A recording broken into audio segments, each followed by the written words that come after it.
family have gathered and are there this evening.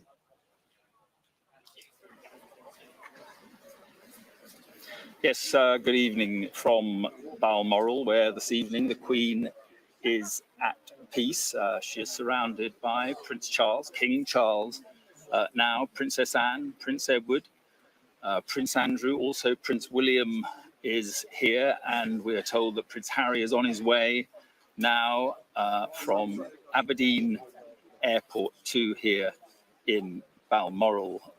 There were well-wishers here, but once the announcement came, the police slowly, very politely asked them to leave. The roads are closing to anything other than traffic relating to the royals, and it is just very quiet, incredibly quiet. It is the saddest of evenings here, because this was a place that she truly loved. The people here loved her. She loved being here.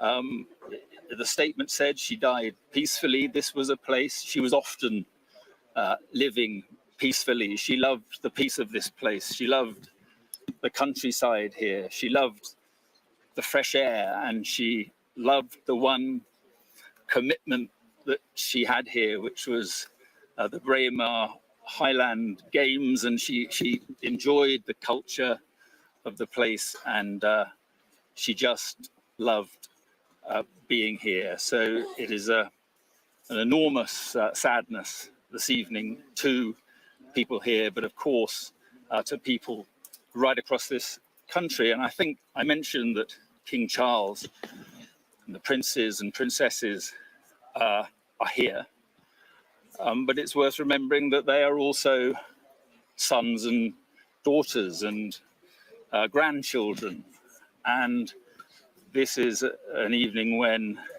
you know, our thoughts, the country's thoughts, will obviously be with them. And but in so many ways, the Queen, of course, was also a mother and grandmother to the whole nation. So this is just the saddest evening. With me is our Scotland correspondent, James Matthews, who spent, well, you've been up here quite often, haven't you, when the Queen has been in residence. It is a place that she loves. She does. And it's a place where she would have been comfortable spending her final days. And I think we can draw comfort from what we know of her final days. I've spoken to people who saw her in recent weeks, and she was very much a woman of the land out here, getting out, enjoying the rolling countryside around her. She was seen walking her corgis, picnicking with her lady-in-waiting in her mother's fishing hut on the banks of the River Dee, having lunch in Glenmick, where she has a cottage, which had been refurbished in a way that was appropriate to her reduced mobility in her final days. She liked this place. Her family liked this place. They enjoyed being together as a family in good times and in bad. You know, we stand here in a place where 25 years ago, the family were located when Princess Diana died. We saw the pictures of Prince William driving his uncle, Prince Andrew, Sophie and Edward into Balmoral about an hour and a half ago. That face of grief on Prince William's face was similar to the look of grief I saw on the child, Prince William, when his mother died. When we watched Prince William and Harry walk this road, looking at floral tributes to their mother, tonight they will be reunited again. Harry has landed at Aberdeen Airport. We expect him to arrive here within some 15, 20 minutes. It's a time for the family to come together. They have lost a mother and a grandmother. They will come together in grief, in comfort, and in warmth, in a place where they know comfort and warmth and family. They will be together tonight, and as you say, Harry is expected to arrive any moment now. But let's just talk about the coming hours and the coming days. We know, because of the statement, that King Charles, the Queen Consort, will be on their way back to London pretty shortly. They'll be back, we're told, tomorrow. But what about the body of Her Majesty the Queen. There will be a period of national mourning. I mean, there has been a plan in place for some considerable time, possibly to be fine-tuned now that we are where we are. But the King and his Queen Consort, as you say, will travel back to London tomorrow. They will visit all, or the King will visit all 4 home nations. There will be that period of national mourning up until the funeral. In terms of the Queen's body, it will remain here for now, but that will be moved to St Giles Cathedral, just off the Royal Mile in Edinburgh, and thereafter to Buckingham Palace. Yeah. Okay, James, thank you very much indeed. And indeed, the body will be taken first to Holyrood House, I think, and then along the Royal Mile to St Giles Cathedral in Edinburgh. And then the plan is for the Queen's body to be transported by train. The royal train will take the Queen from Waverley Station down to London. But as I say, at the moment, the family, most of the family have gathered. Prince Harry is on his way, Dermot, and here at Balmoral, just a sense of overwhelming sadness. Mark, indeed, and that is reflected here at Buckingham Palace. There is no doubt that this is a major moment in the history of our United Kingdom, indeed in the history of the world. Such a long-serving and influential monarch passing after 70 years on the throne. I just wonder if we can take in some of the scenes here of the crowds gathering at Buckingham Palace, because they are flooding in here to absorb the enormity of what has just happened here today. Thousands of people now. When I first arrived here during the course of the afternoon, there was that brief statement from Buckingham Palace about the deterioration in the Queen's health and that her doctors were concerned about her, but she was remaining at Balmoral as those members of the royal family gathered to be at her side. Well, then the sad news came at about 6:30 this evening, and since then, the crowds are flooding in, as you can see there, quietly absorbing the situation, quietly, I imagine, paying their respect as well, and taking in the symbolism of what that flag flying at half-mast tells us, right slap bang in the centre of the roof of Buckingham Palace, fluttering in the light breeze of a rather gloomy September day, reflecting the mood of so many people here.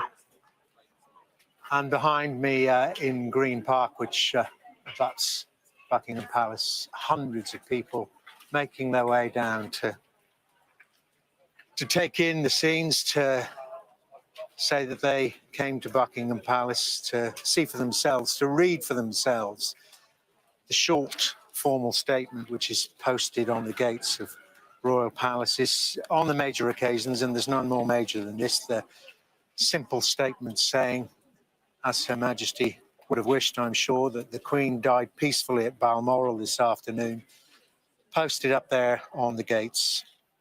And the King and the Queen Consort will remain at Balmoral this evening and will return to London tomorrow. And Rhiannon Mills, our royal correspondent, joins me. And Rhiannon, I'm sure you're taking in these scenes as well. It is quite something just seeing the people silently, respectfully, just wanting to somehow be part of this, to say that they were present at the passing of a monarch, a much loved monarch, the longest reigning monarch, well, not just in our history, but in just about every country in the world's history. I know there are a few that served a little bit longer. Quite extraordinary scenes, Rhiannon. Yeah, and I think it's important to stress that her age, 96 years old, a remarkable age to live until. But it shouldn't detract from the enormity of this moment. Most of us can't remember a time when she wasn't Queen. And she was a woman who was recognised not just in this country, but right around the world, and held in such high esteem and respect by members of the public, politicians, religious leaders. Everywhere she went, crowds would come out to see her. And what is wonderful is when you look back at footage from those early days of her reign, where literally hundreds of thousands of people would come out onto the streets to see this glamorous young queen and her handsome prince, Prince Philip, alongside her. And yes, her look and her demeanour and the world changed during her 7 decades as queen. And yet, largely, it was deemed that she never put a foot wrong. And I think also when you consider public figures that we see today, it's often about their brand, it's about them, it's about their personality. And yet, one person once said that the Queen, she had the conviction to be boring. She wanted to keep herself private at times. It wasn't about her, it was about her role. I think we will see a couple of things play out over the next couple of days. Of course, huge constitutional change. Some may describe it as a constitutional earthquake as we feel the reverberations of what has happened. We now automatically have a new king. And it's literally been confirmed in the last few moments that the new king will be known as King Charles III. Now, at home, you might be thinking, well, of course he would be. But actually, when it comes to a change in reign, the new sovereign is able to choose a different name. And of course, we've seen that throughout history. So instead of being King Charles, he could have chosen any of his other names, which are Philip, Arthur, or George. However, we now know that he will be King Charles III. He also takes on other titles, so Head of the Commonwealth, Commander-in-Chief of the Armed Forces, Supreme Governor of the Church of England. So we have the constitutional change, we have the change in head of state. But I think what we're also going to see, and I think you're already probably seeing there at Buckingham Palace, you will have a greater sense of this, is a sense that people want to come together, a collective sense of shock and mourning. It was, after all, only 2 days ago that we saw her still carrying out her constitutional duties. And as Liz Truss said in her speech, there are going to be difficult days ahead where communities will come together, just as we have done right throughout her reign to mark those milestone moments, to pay our respects to what was a life devoted to service. Indeed, Rhiannon, thank you for that. And I would echo those thoughts in terms of what people here are coming to witness and to experience. There's a huge sense, obviously and clearly, of the end of an era, but also a little bit of trepidation about what lies ahead. We know that we are in very difficult times, both nationally and internationally, and at this very moment, the rock, as Liz Truss referred to her, the very spirit of Great Britain, the rock upon which modern Britain was built, has passed. And in just one short week, we have had the changing of a prime minister, now the passing of our longest-serving head of state, the rock upon which Britain was built. Alistair Bruce, our royal commentator, joins me now. And Alistair, just on that confirmation now that the King will be King Charles III, and Camilla, Queen Consort. Yes, it's a moment of continuity and a moment of great sadness.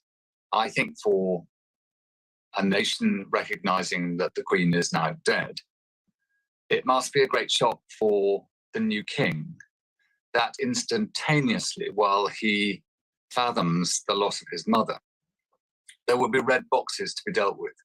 There will be the work that the Queen didn't quite finish yesterday. And he must now continue